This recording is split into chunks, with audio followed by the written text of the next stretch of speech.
What's up, everybody? It's Skyler here at John Don. We're doing a little demo out here today with our new 18 machine. We're just going to demonstrate our mastic masters for some adhesive remover. What's unique with this machine is that it's a 110. It doesn't pull over 15 amps, so it's a machine that you can use in most residential applications. All right, so this is the Mastic Master.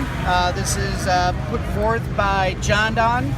The reason that we have this tool configured the way it is to effectively and easily remove mastic and pressure-sensitive adhesive, vinyl adhesives from concrete without gouging into the concrete too bad like a traditional PCD, so that if you are going to be polishing concrete afterwards, you got a good profile.